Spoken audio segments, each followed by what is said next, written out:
Listen, I'm so happy to be here. I have a long history with music supervisors, and really happy to see the growth and all of the incredible work that is done in film and television. I mean, it's very difficult to watch any movie or television show without sound, and especially without music. So gratitude to you guys for joining us in this panel so we can talk a little bit about that. So I want to just, first of all, give you guys a chance to kind of say hello to everyone and kind of let them know who you are, what you do, just a brief thing. So I'd like to start with Wendy Melvoin and Lisa Coleman. I'm Wendy Melvoin. And I'm Lisa Coleman. And we've been at this racket for far too long to give you an actual number. So you can just use your imagination. But it's a real pleasure for us to be able to talk to anybody about what we do and share whatever kind of wisdom we have about it, the ups and the downs, the glory and the defeat. And we're still at this. So, we're just glad to be here to share it. That's great. Colin? Yeah, hi, everybody. Thanks to the Guild and to Rickey, everybody, for having me. And I wanted to say a special thank you to Wendy and Lisa. Yeah, I've been an enormous fan of yours since I can remember. So yeah, this is a real treat. It's lovely to meet you. Purple Rain was my first album. Oh wow! The first vinyl I got to add to my dad's Jimi Hendrix collection. So yeah, this is great. I'm a saxophonist and composer. Great. All right, and now Dev.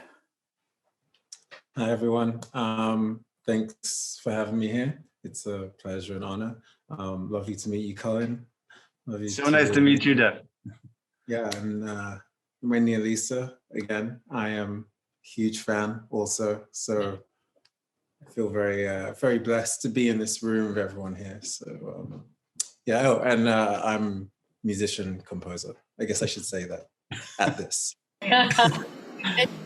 That's fantastic. So I want to kind of just maybe start at the beginning of this thing. So, all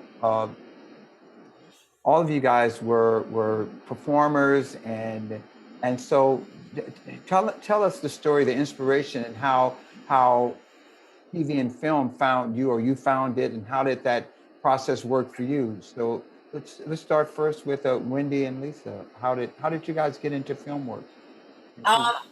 Well, for those who don't know, both of our fathers were regular session guys back in the 60s and the 70s. So they were what we call first call A-list musicians that would get first call. So they were on every session from, Frank Sinatra all the way to, the Steely Dan records, right? So 60s and 70s and early 80s were real magic years for session players. So we grew up in that atmosphere, and our fathers did a lot of sessions for film composers, from Jerry Goldsmith to Lalo Schifrin to, the list is endless. Always on the big sound stages. And Lisa and I, since we've known each other since we were little girls, we always had a fascination for film composition. Not so much in the 70s with TV. It was sort of like anathema to think you'd want to be a composer for television. That's all changed now. I mean, scoring for television is actually a beautiful experience. Back in the 70s, if you were a composer, it wasn't as cool to do that. But once we kind of spent our formative years with playing in rock and roll bands and touring the world and making records, we always knew that when we wanted to get serious about our composition, that we would transition into film and television. So it was a really easy transition for us because it's something that we always loved and always studied. So that's us. Yeah, and was it a challenge for you? I mean, coming in, what was that transition like for you? I mean, you wanted to do it, you had the skills to do it, but what about the hiring, and how did you find your way into the business? We had to find. Yeah, it was tricky because of where we came from, especially there was, we had a reputation of where we came from that we would, sound like Prince. Like if they thought they were hiring Prince, I want a Prince score or something like that, and we'd have to, really talk to them about what they really wanted. But a lot of times we'd just be called to meetings just because they wanted to meet us.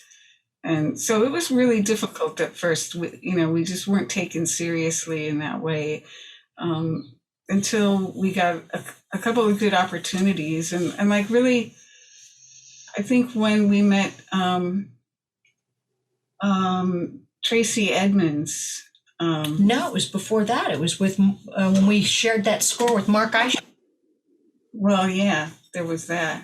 But I was going to say, once we did Soul Food, it seemed like it maybe so. Like propelled us forward a little bit because it had a more orchestral kind of score.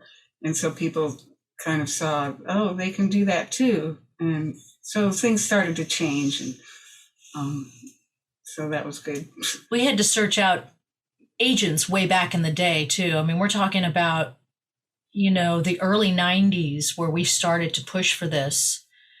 And we went through many agents to try and take us seriously, which is something you still have to do now. But we paid our dues back then where we had to keep knocking down doors saying this, we want to do this, we want to get into this, and we're dead serious about this, and trying to come up with, mock scores to make reels. And we did the whole, thing back in those days. So, it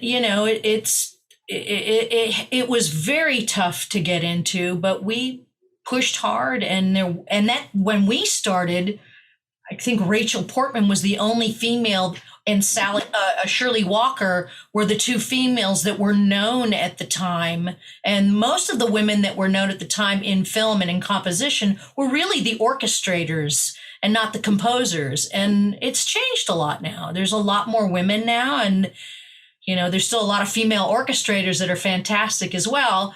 But it's changed now, and I'd like to think that me and Lisa did a lot of that digging for gold for the women that are coming up now. Yeah. Well, I think it's great, and I it's important that people who aspire to do this kind of work recognize something in you guys and the leaders who are doing this, that I can do this, because not only has it been done, but it's been done well, and it's possible. It's just about opportunity. You think that the opportunities now are not comparing to when you started, but now the opportunities because of content, there's a large need for content. Do you feel that you're getting a lot of calls because of the content now and your work itself? We're not really getting a lot of calls. We're making a lot of calls because there is a lot of content out there and so many new platforms, and everybody's got their own network, and so there's a lot going on. There is a lot of opportunity, and everybody wants a piece of it. Well, everybody want to be unique, and they want to be the next cutting edge thing, and so you have to get in there and hustle just the same as before. I mean, at least I find that we do. You constantly have to reinvent the way you're going to get into this system. Yeah. What say you, Dev?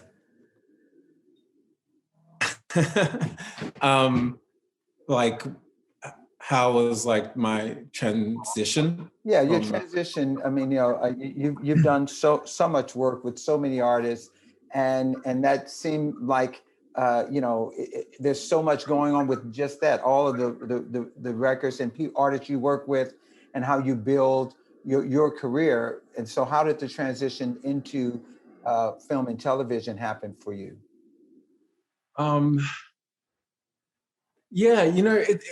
It's funny. I kind of felt similar to what when Elisa was saying about how it always felt like something that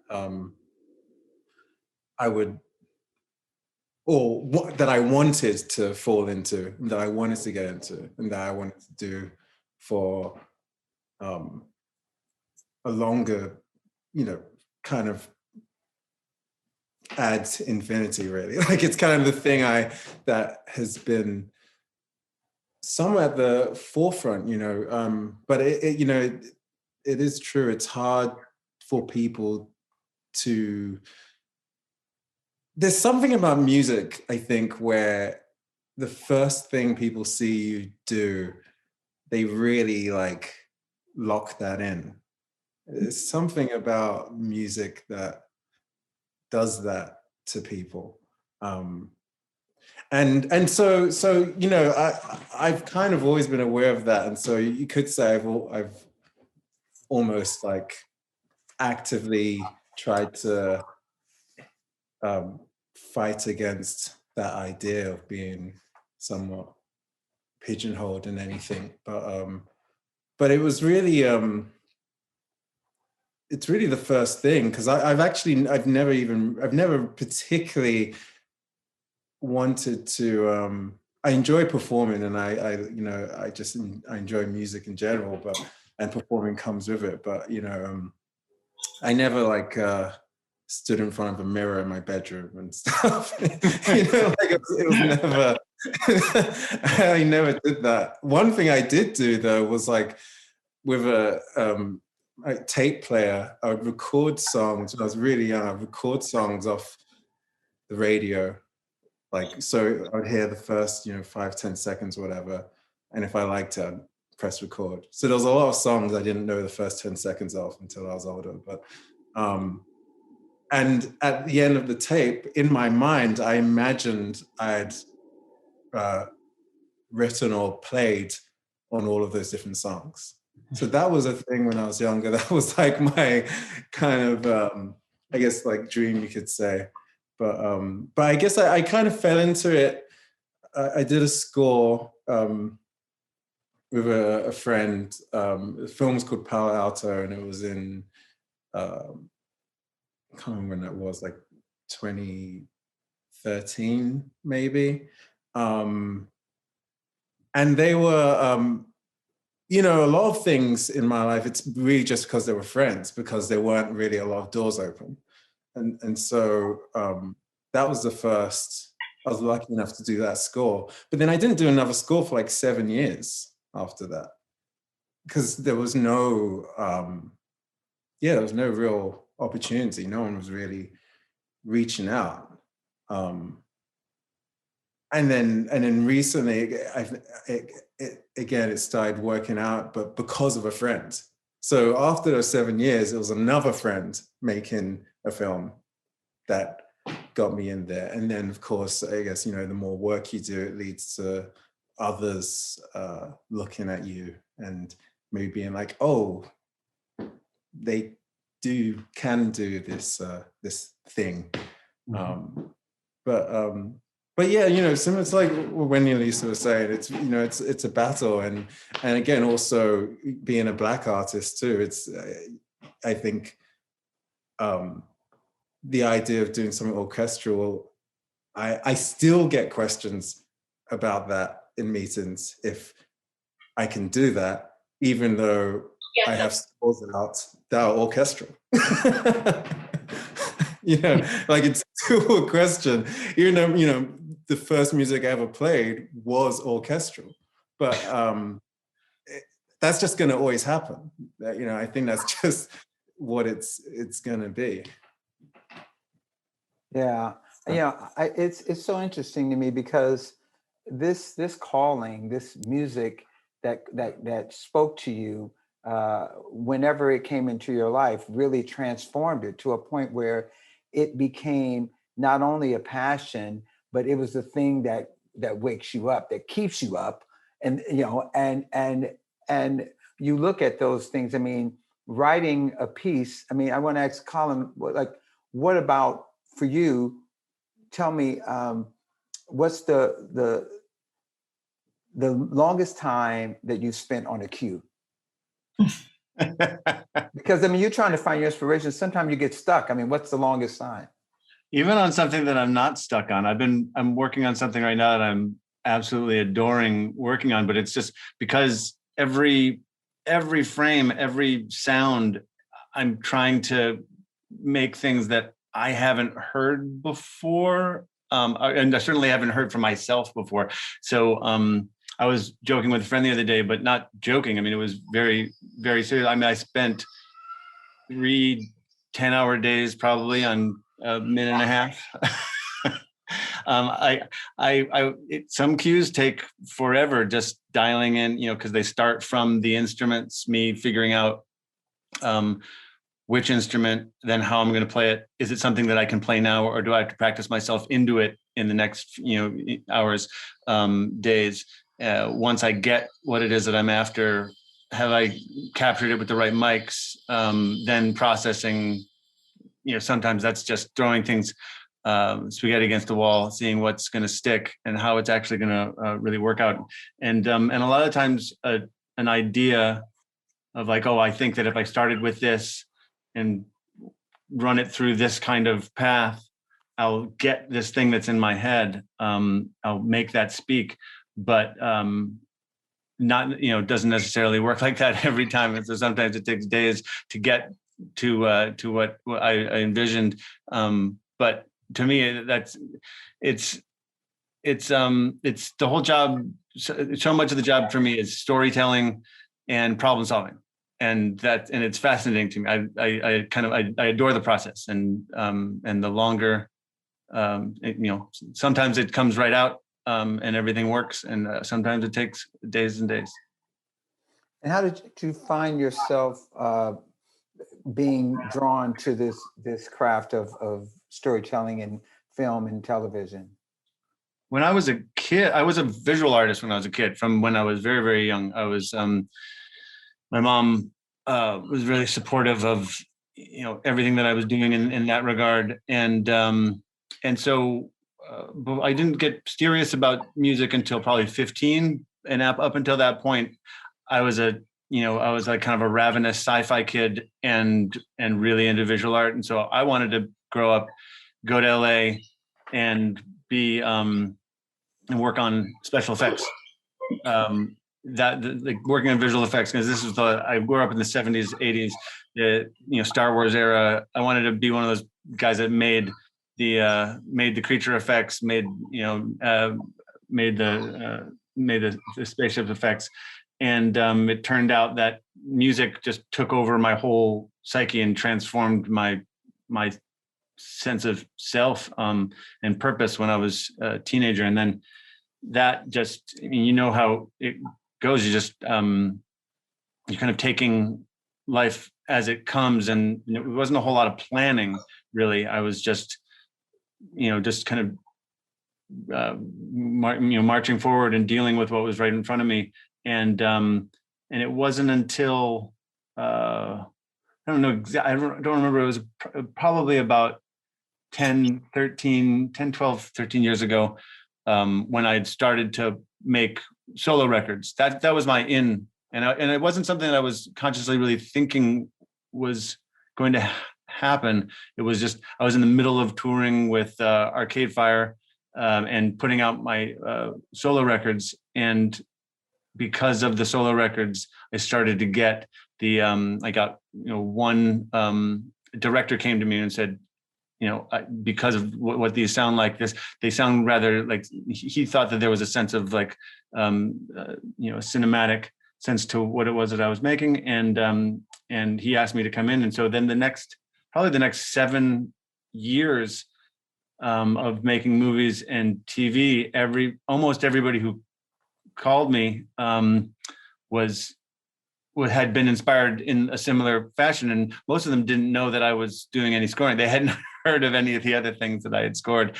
They just were just focusing on the solo music and saying, I would like you to do this based on that inspiration. So it really was only the past few years, I think since Hereditary, maybe, that I've started to get calls for people who actually know my scoring work.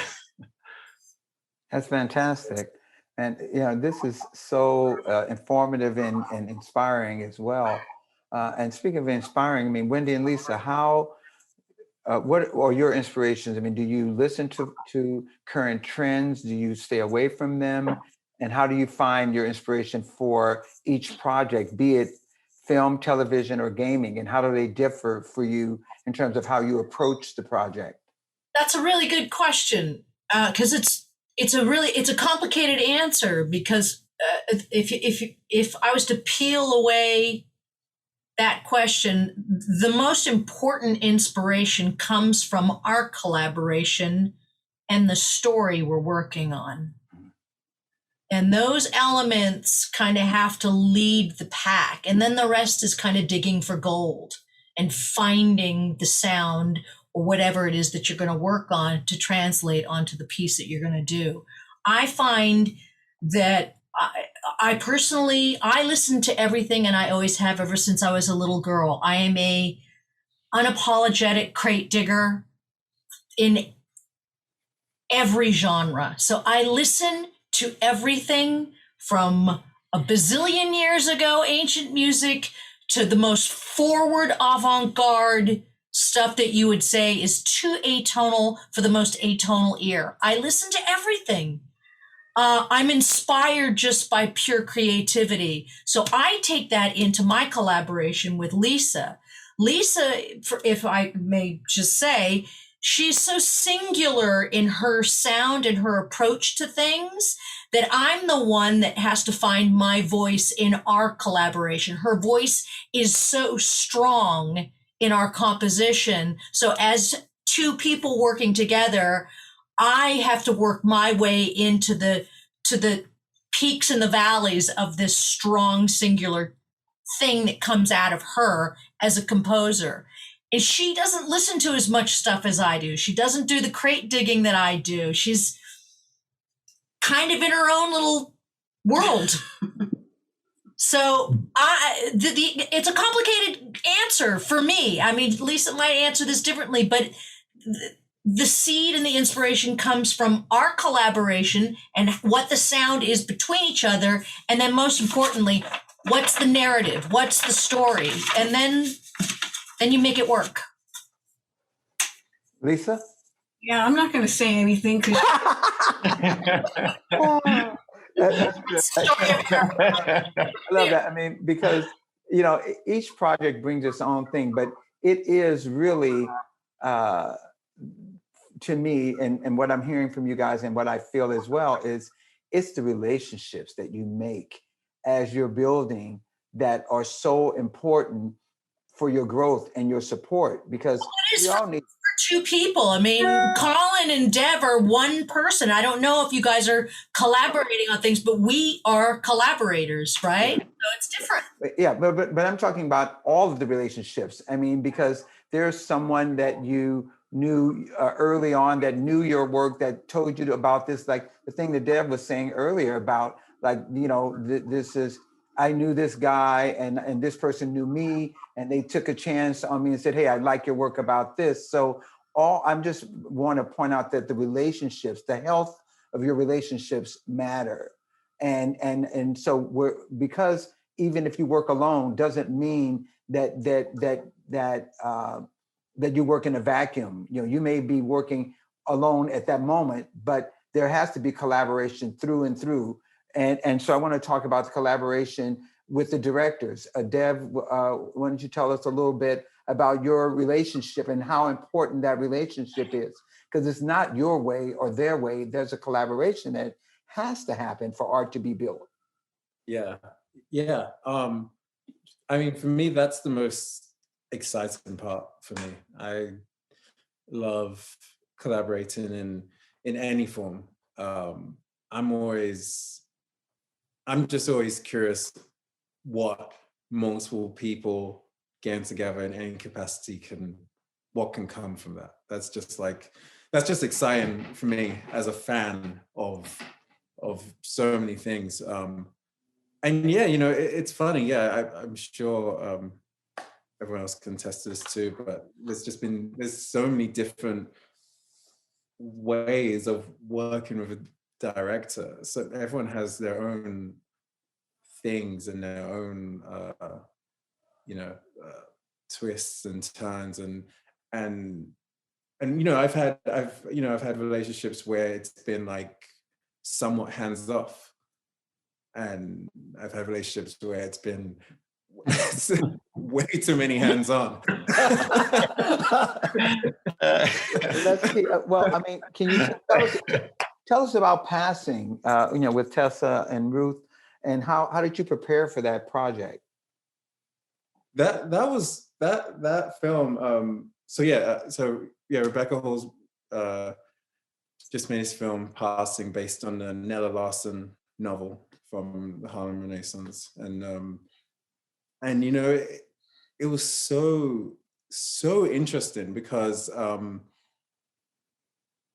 Rebecca has a really clear vision of what she wants in the film, and the film is very, very silent, which is funny to talk about at this panel. But the film is very, very silent, and the air is so thick in it. So the score is there's a piano piece that comes in and out maybe 5 times max in the whole film. But next door to where the main couple live, there's a trumpet player that you never see, and the film takes place over the course of a year. And so Rebecca's idea was essentially that this trumpet player and this piano piece that comes in are the score. So you hear the trumpet player when they're at home and when they're walking down the street. And she wanted him to improve throughout the year. Oh, cool. So it starts off and it's quite weird, there's some like bum notes and things like that. And gradually, as the seasons change, the playing gets slightly more elaborate. So it was a crazy process to score. So I wrote those trumpet parts, but it's funny because I used maybe 5 different players for the whole film. Wow. Playing parts. And even within those 5 different players, there was a lot of editing happening and like switching notes out. So it was a very unique and very interesting process. Definitely the weirdest scoring process I've ever had. But it was fun. It was really fun. Yeah, I mean, this is so wonderful. Colin, tell us, what is the most challenging score to date for you? What was the most challenging situation? And I mean, not just the score itself, but the whole process, because you're not, again, you're composing, but there's some collaboration going in. So you're working with the director and the producers of the film. I mean, what's the most challenging? I think most challenging probably, but at the same time, most satisfying was Color Out of Space that I did last year with Richard Stanley. I had done Hereditary. I don't know if Hereditary was. I think Hereditary was the movie that I did right before that, and that one was the exact opposite with in terms of runway. I had a lot of space. Ari had called me, like I said, he had been listening to my solo music years before, and he wrote the script based on that, and called me probably 4 years before we made it. So I knew I was going to make that movie. I had it in my head. We talked, every year. He said, "I'm getting closer to, getting money." Finally, when he did, it was still a year out, and so I started writing music based on the script and alone. And most of the but I had a year that I didn't, I wasn't actively working on it the whole time, but it was just a glut, and it was just this embarrassment of riches, with regard, because everybody on the panel, like, you don't get that kind of time. These things are usually just, they come up. I just got an offer for something like a movie that, well, I won't talk shit, but an offer for something that I has the wherewithal to have some runway, and they budgeted, I think, 3 weeks for score or something like that. So most of the time we are just put to the task and rushed through it. And so when I did color, it was neither extreme, but it was very quick for me at the time, and it was enormous. It was like I think 90 minutes of score, and a lot of strings, a lot of everything else that I do, and it was the first time that I was working with not just Richard, not just a director, but really just a lot of different players from the production and the production side of things. And so it was, about a month and a half, just a breakneck, 15-hour days, pretty much 7 days a week, just, through and through. But ultimately, one of my favorite things that I've gotten to make, and now my relationship with, as you were speaking to relationships, I just, the friendship and the kind of like depth of affection that I have for everybody I made, especially Richard. I just adore that man, and do anything for him. So that it was a team building exercise for sure. That's beautiful, brother. So Wendy and Lisa, why don't you tell us about the most rewarding project? And it doesn't mean the most financially rewarding or the most but in terms of, because from that became a great relationship, or from that came some stretching you a little more than you normally would, that challenged you. So therefore, there's a reward there. That's what I'm using reward for. But you can say, hey, this was the most fun we had because we had more time, or this was great because we had no time and we did it. So that's a little food for thought. I mean, something that or something that marks your career where you go, this was a turning point. Once we got here, we were able to turn the corner. This thing pushed us around the corner. Yeah, well. Because I know it sounds convoluted, this question. No, it doesn't. The answer coming from me is convoluted because this. So Lisa, why don't you go ahead and start the answer? I'll just take a Collect yourself. I'll collect myself. All right. Well, what came to mind immediately was when we scored the TV show Crossing Jordan. And that was the reason why I'm citing that, is because, number one, it was like we learned how to do a procedural, and it's like TV show 101. It was really that kind of show. And we got to stretch out 6 seasons on there? Yeah, 6 seasons. It was great. And we developed really strong relationships with a couple of people there. One of them being Alan Arkish, who directed Rock and Roll High School. And he's just like a great guy and works as a director. And the other was Tim Kring, who created the show, who ended up hiring us for Heroes and then for Touch. And we've worked a lot with him. And he's one of those guys who's become like a friend. And so, it's like whenever he has a project, he calls us. And so that was what I thought of. I thought of Nurse Jackie. Mm-hmm. And the reason why I point Nurse Jackie out is because Nurse Jackie, I'll call that one out, because we were one of the first times we were really left alone to actually figure out what the show needed. And we had such an incredible amount of faith, and there was such a strong belief system by the executives for our work that we got to go in and really experience a new way to compose music to that kind of show.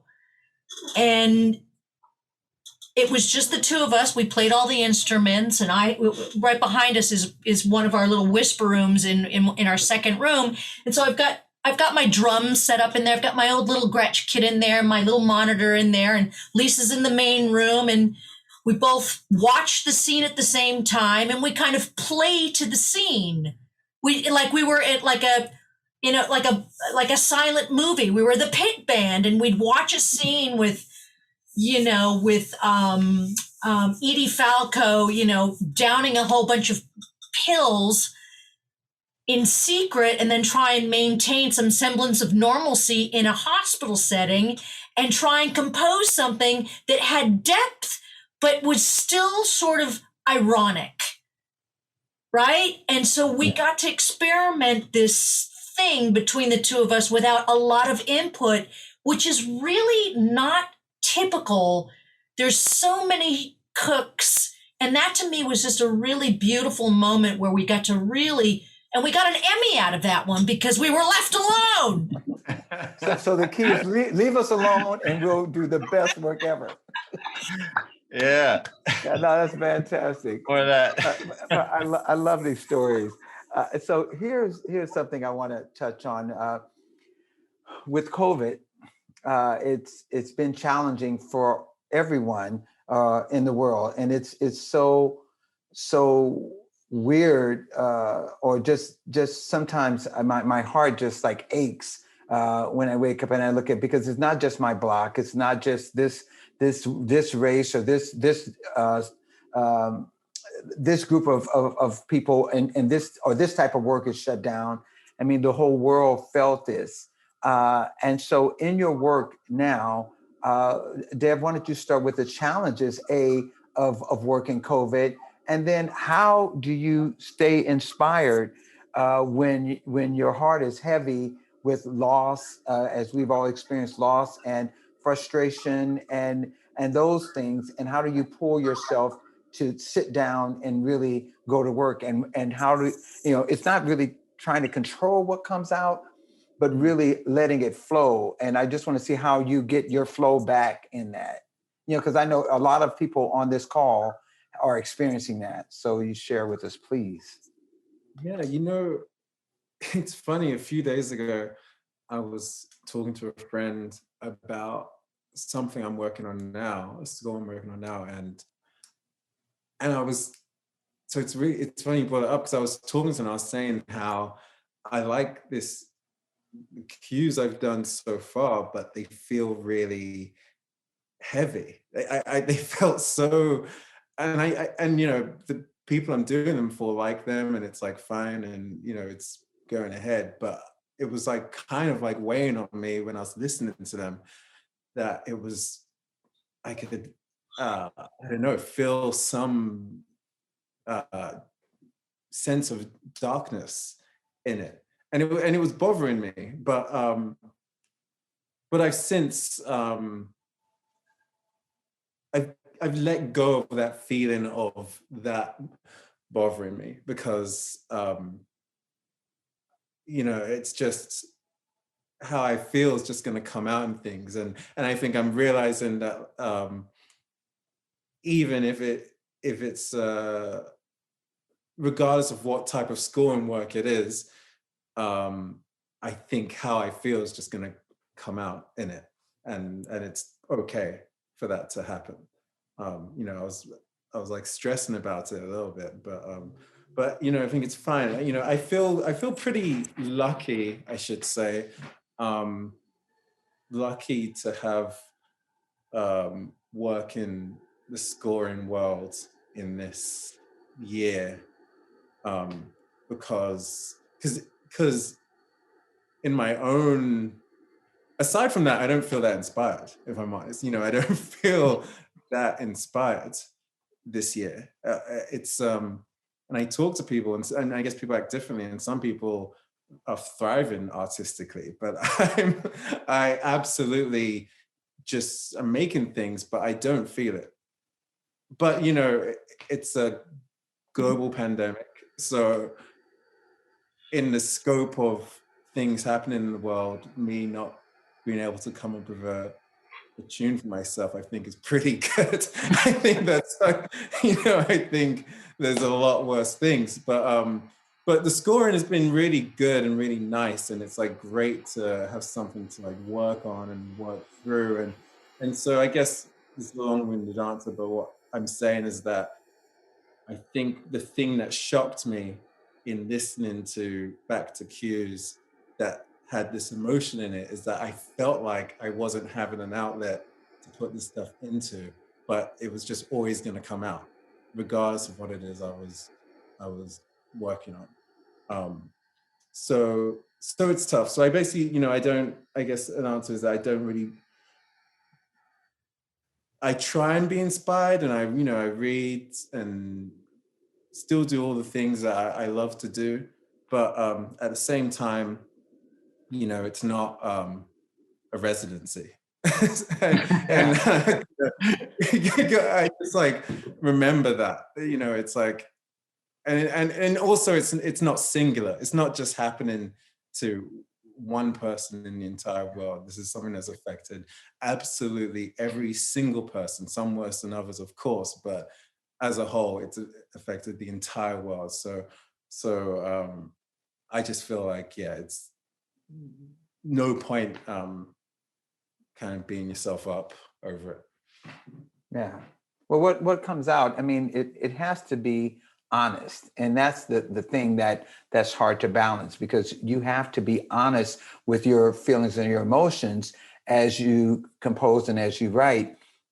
Also, but your job is to make sure that the storyline is being supported. And so, sometimes I know I've talked to other people, and for me, sometimes I just go to bed, because it's like nothing is coming together. And so, was that day a loss? No, that was a lesson. And I think that in this way, there are no losses, only lessons. And sometimes we learn that sometimes it's best to just close the book for a moment or take a walk. I mean, there are other activities. Speaking of activities, so Colin, what do you do for your activities to recalibrate? Recalibration. Well, one of the biggest things that's come out of this is just the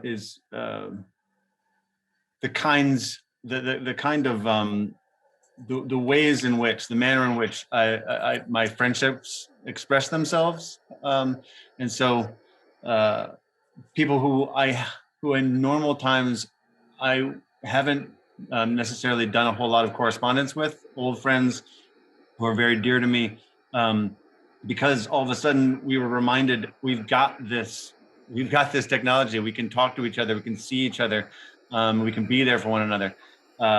That really did jumpstart a lot of communication with people who are dear friends who I've known forever and who have worked with forever, and so regularly we've that's one of the things that's kept me going, kept me sane, kept me kind of closer to thriving, and being really happy knowing that those folks have my back, I've got theirs, and there's this web of interconnection. And in terms of what I do, I'm a busybody, man. I can't I don't really stop. So it depends on where I am. I split my time between Montreal and where I am right now, which is a house, a little spot out in the mountains in Vermont. And so I spend a lot of time outdoors. If I'm having one of those days you were just talking about, Rickey, where you the days you'll start out, and I used to just beat my head against the wall all day long thinking I was going to get through it. But these days, if it's a couple hours in and that nothing is working, usually that's a chore day. I'll go out, I'll stack wood, I'll do something, or I'll just take that long walk in the woods. And I was just out there 5 hours in a long snowshoe up over the ridge. It's exhausting. It's purifying, and the silence is just absolutely priceless. Just finding a balance in everything. But that's That's a lot of it for me, running. Yeah. Well, listen, I'm telling you that it's finding where your source of inspiration. For some people, it's reading a book. For some people, it's walking. Some it's exercise. It's yoga. It's riding a bike. Whatever that thing is. But when you hit a wall, you're into diminishing returns, because nothing. You wake up the next morning and say, I don't like any of that. I don't even remember. I don't even remember doing it, because it's not. Who did this? Who stuck in here and recorded in here? That's not my work. So I mean, are you guys, Wendy and Lisa, are you guys in the same way, talking about COVID? I mean, in collaborating outside of the room and having other, adding other musicians to your projects, and how do you do that? How do you send it out? How do you get it back? How do you correlate all of that information back? Well, Lisa and I pretty much play all of the instruments on all of our scores. We very rarely, unless we're doing full orchestration, hire people out, or we need a soloist to come in who plays English horn. We'll have someone come in, but we play everything. What has been really difficult during the pandemic is, because we collaborate in a studio and we chose to not in our own independent homes build out studios where we record, we chose many years ago to leave our homes and come to a studio and clock in. And when the pandemic hit, we were right in the middle of a show, and it became a trip to try and deal with finishing a score on our laptops and sending files back and forth and finishing each other's session through Dropbox. It was a trip.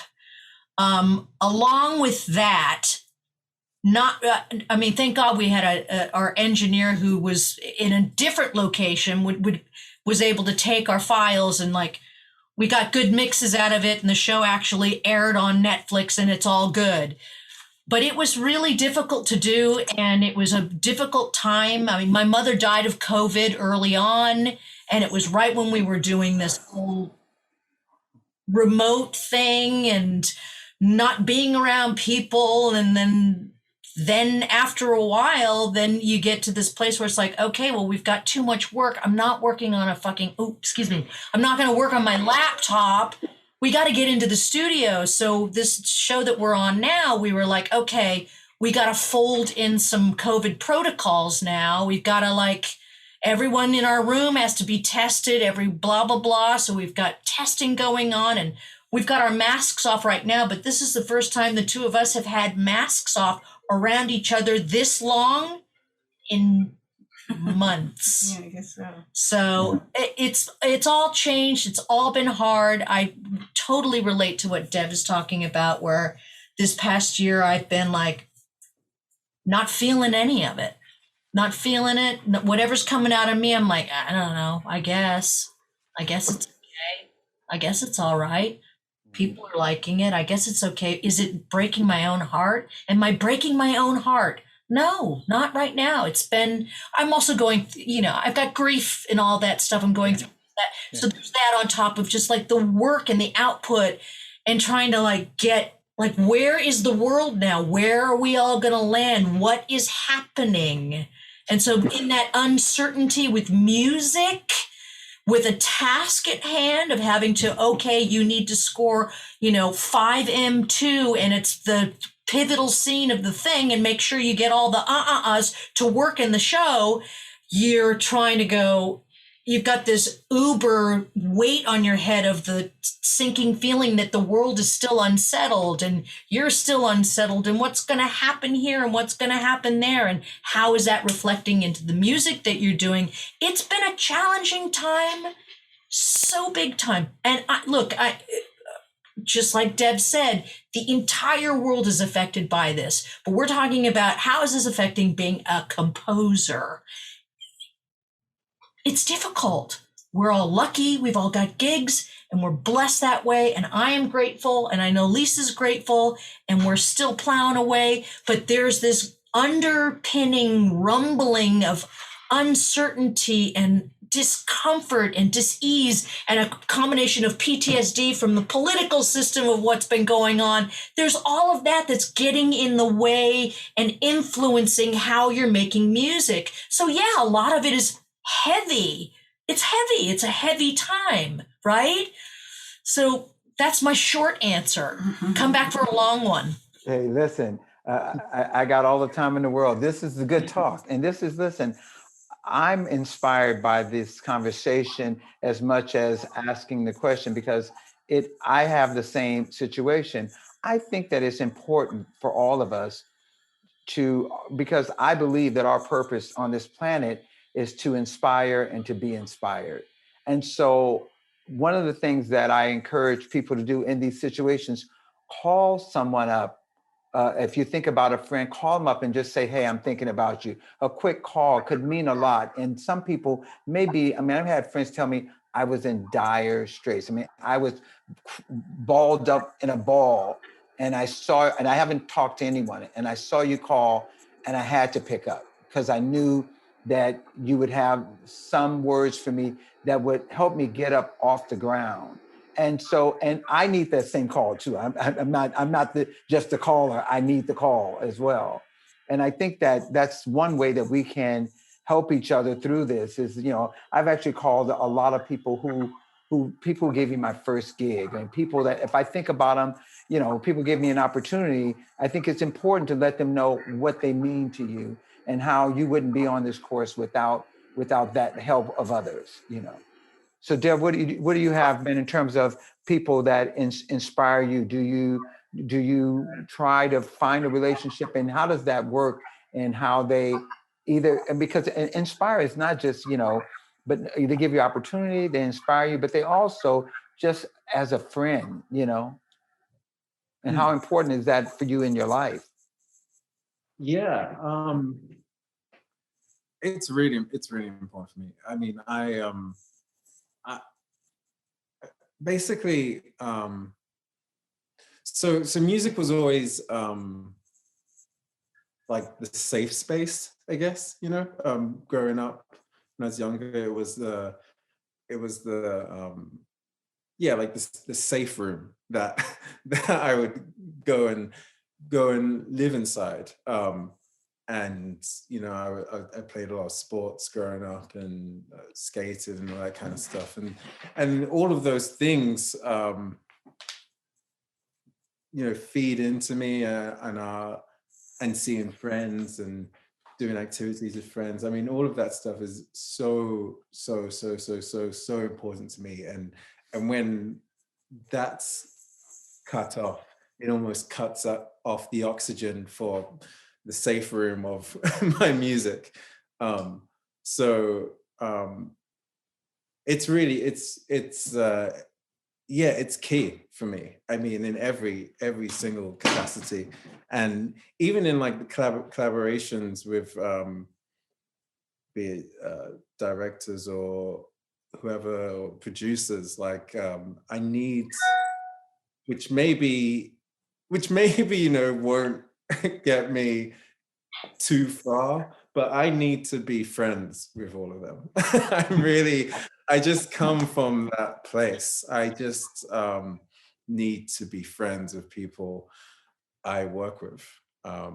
It's just really, really, really important for me. And because I just, it's funny because maybe that stems from lack of opportunity, as I was saying before. Like maybe it's something that's been bred out of only working with friends, but I'm grateful for it, because when you collaborate with friends,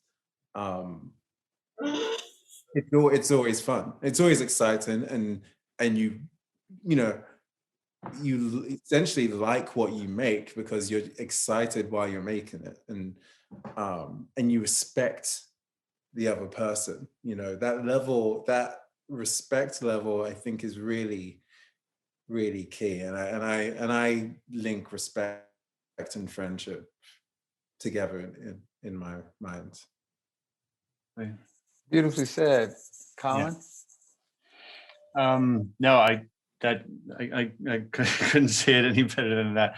I was just reminded of I took a lesson when I was much younger with Roscoe Mitchell, just one of the great saxophonists and composers of the 20th century, and we spent the whole day talking about improvising and playing and talking about perceptions of time and awareness. And really, at the end of the day, one of the biggest, maybe the biggest takeaway for me was when he broke everything down, and he just said, number one thing I can tell you is make sure that in all of your dealings, if you're don't work, you're always going to work with people that who don't respect you and who don't treat you right and who don't come with a kindness and who aren't like what you were talking about, Deb, who aren't on some level your friend. Don't do it again. You don't have to.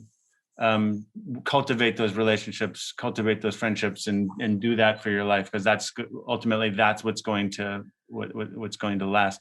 So that I don't know. It's been something I've tried to live by. Yeah, well, I have, I think they've given me a countdown. So I think I'm going to take a few questions from the Q&A there. And I think they're sending them to me, but if they don't, I have my own questions. Let me see, let me jump in here in the Q&A because they have some really. There's a section, Rickey, if you want. It's called Q&A, and there should be about 18, I think, or so questions. You can just pick a few of them that you think are relevant. And then... Okay. This is well, let's see. How would you approach building? This is from Jelani. How would you approach building relationships and pursuing opportunities in 2021? Approach very carefully. Yeah. Don't put your hand in the cage, right? Just keep your hands outside. I'm going to let you guys answer that because I don't know. Dev, what do you think? Honestly, the truth. Wait, say again. So how would you approach building relationships and pursuing opportunities in 2021? I mean, how, because you can't go out the house. So let's just start there. and then, you have a mask on. So I don't know if you're going to rob me or what's going on really, so I don't know. Why don't I try to answer it? I think the best relationship that you can pursue is a relationship with yourself. And being a growth inside, because the work never comes from outside in, it's inside out. So I would say, in my opinion, find the things that inspire you, a book, a record, the sky, whatever it is that inspires you, go to that and spend some time in meditating with that, spending some time with those things, because those things that inspire you. I mean, I always keep like several records. I mean, if I'll take a break and listen to John McLaughlin, or I'll listen to Debussy. I mean, these things that inspire you, keep those close to you, because those are the things, those are your warm blankets. That's what I'd say. What do you say, Colin? In terms of, keeping I know for me, if I'm off, if my anxieties are high, if I'm starting to feel like a depression, I close myself off. I don't seek out that connection with people. I'm not there for other people as much. I just feel less capable in all of those ways. So you're absolutely right, Rickey. Just making sure that, number one, you are healthy in mind and body, and so that you can be there for everybody around you, and that, because for me, I don't reach out unless I'm feeling like I'm worth something to those people in my life, and I ultimately want to be. So that's really key. And the collection of music, I'm a replayer. I'm a repeater. I have things that I listen to pretty much every day. I mean, I've listened to the Glenn Goldberg variations first thing in the morning, probably, several thousand times. I mean, it's been 20 years of almost every morning. So there are things that keep me grounded. There are albums that keep me grounded. There are people that keep me grounded. I'm very blessed to have an amazing partner who to my life with at this point, and that's been absolutely priceless, especially now. But again, it all comes down to the connections and just making sure that we're ready and able to be there for other people. Because first, that's any sort of work that we're able to do is secondary. That's fantastic. Hey, Wendy and Lisa, so what's your experience? This is from Maureen Crow. How do you like working with music supervisors, and how does that relationship? I know that everyone has their different take on it. What's yours?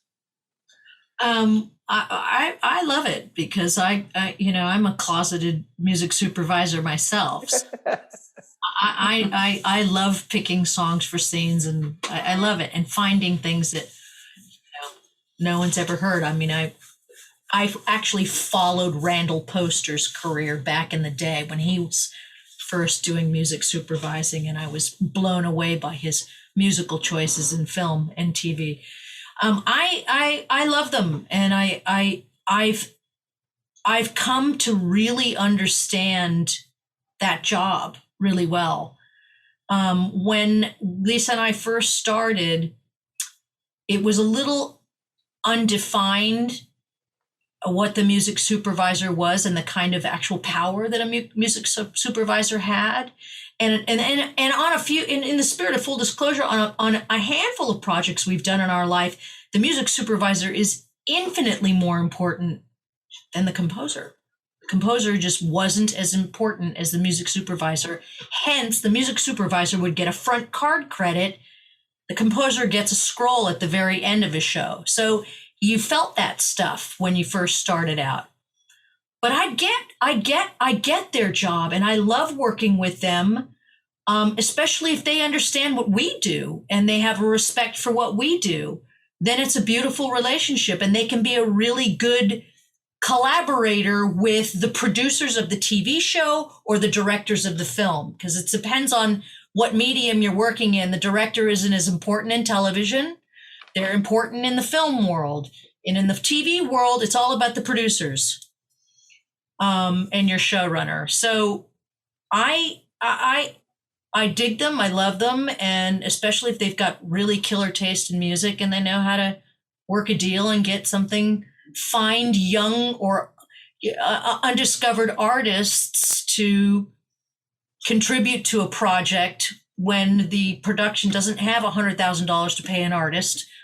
It's the job of the supervisor to come up with a great alternative, and the great ones come up with great alternatives. I love what they do. Love it. That's my personal feeling about it.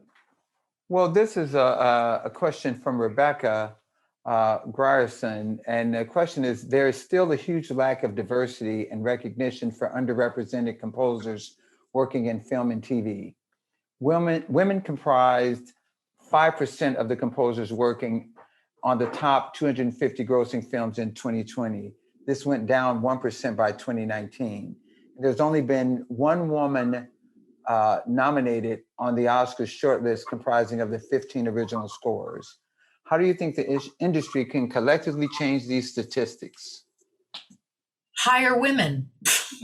Okay, and next question, please. Okay.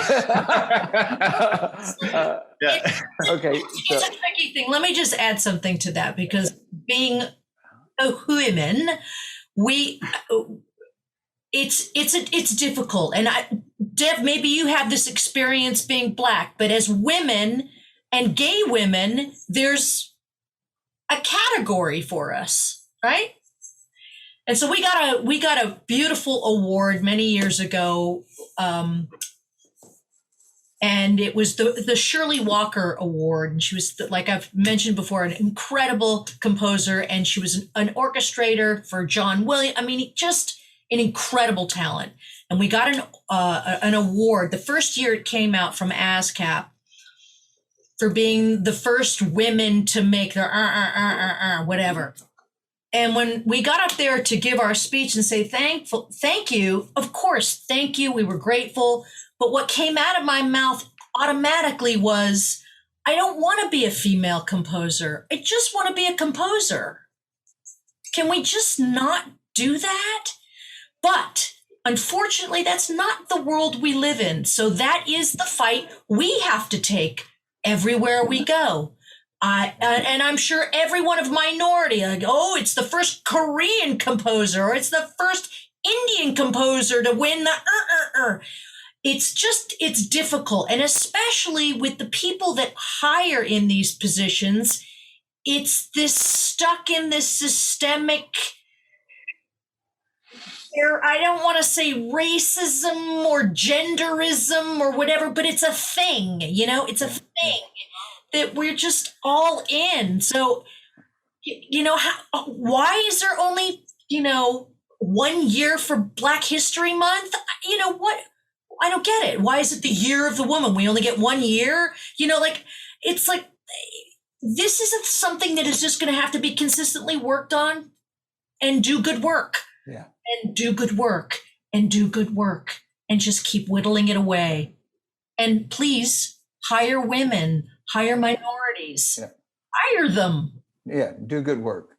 I mean, listen, I want to say thanks to the Guild of Music Supervisors for this. I mean, I feel inspired, elevated.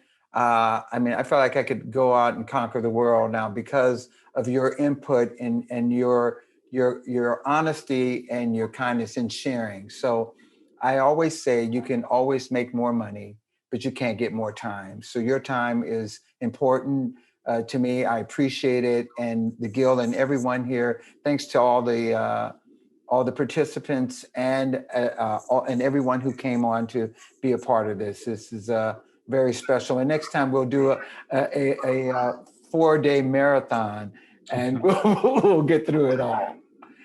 Thanks, you guys, once again. Peace and blessings to you. Thank you so much. Continued success and a beautiful, not only a beautiful life, but a beautiful time making your art that you do. Thank you, Rickey. Thank you. Nice to meet you. Nice to meet you, Dev. So nice to meet you all. It was wonderful.